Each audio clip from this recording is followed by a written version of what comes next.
Okay, it's mid-February. I just thought I'd show you guys around the garden, see what we're still harvesting, what we're taking fresh out of storage for eating every week. So things that aren't frozen or pickled or canned in any way, just stored, like squashes and carrots and things like that. So yeah, show you around. It's February, a lot of little seedlings going in behind me. Peas for shoots, lots of Asian greens, and we got overwintered Asian greens which we're harvesting.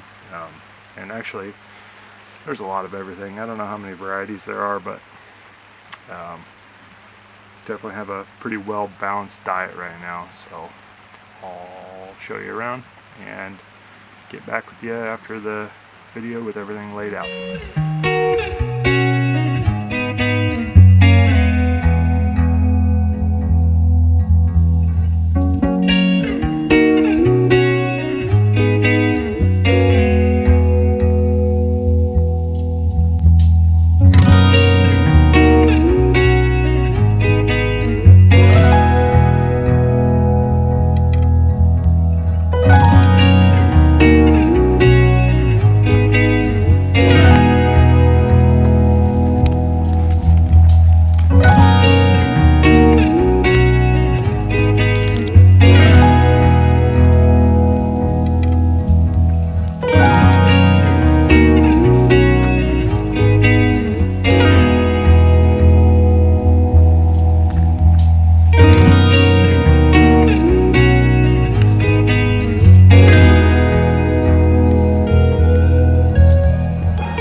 Alright, I'm going to go through this last little summary of what we picked today on my phone and what we're eating in February of 2023. So, start here with a bunch of celery.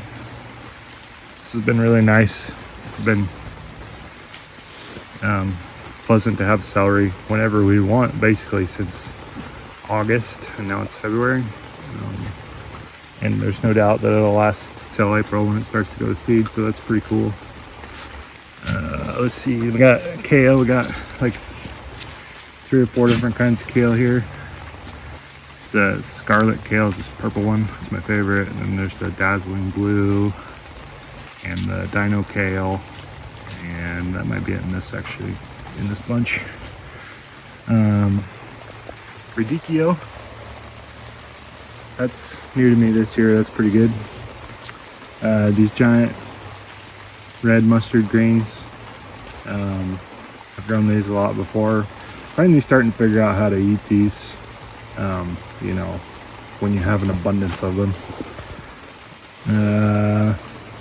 Let's see, baby leeks.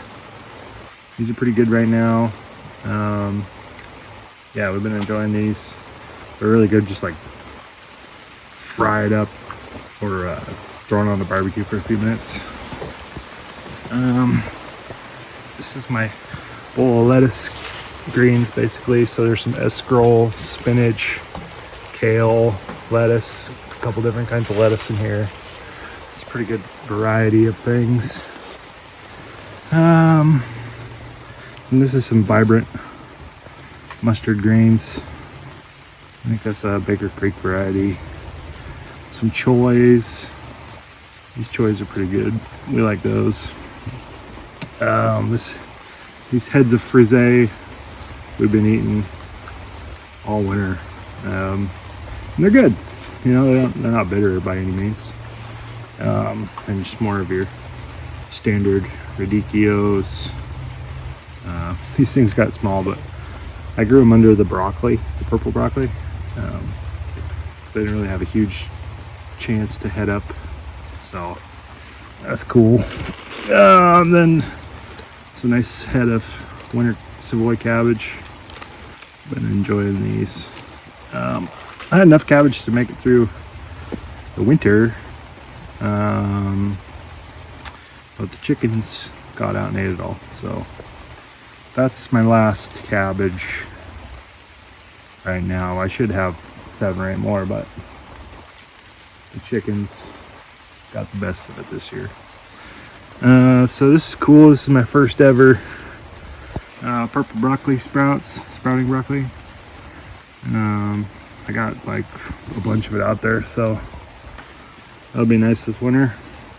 And then also my first Romanesco. It's just the coolest thing I've ever seen. And then we got some Jerusalem artichokes, which I fed these to my wife last night, and she really enjoyed the flavor on them. So that was nice because we will always have abundance of those. Little herb bundle, rosemary, sage, and then the other fresh thing out of the garden right now is the little Brussels sprouts there. They're starting to blow out a little bit, but they're still delicious. And then in store, we got these nice big carnival squash. These are our favorite. You get these seeds on Johnny's. They're kind of expensive, but they're really productive here, and they last a long time. They're delicious. So they kind of look like digital camo. We'll be eating those this week. And then some yellow and some red onions, and some golden beetroot, and then cylindria beetroot. Those are pretty good. I actually cropped those out at the end of July, and they've been in the crisper. So yeah, we got tons of them still, and we ate some last night and they're still delicious. And then we got some carrots. Been enjoying these a lot. Look at this guy. Yeah, we got lots of those in the ground still. I've just been picking them like 2 weeks worth and enjoying them, and then picking more when I eat them. So yeah, this is February 2022. Not bad. Looking forward to springtime, which in the hoop house is starting to feel like it's been in the 80s here when the sun comes out. So yeah, thanks for watching, and get some.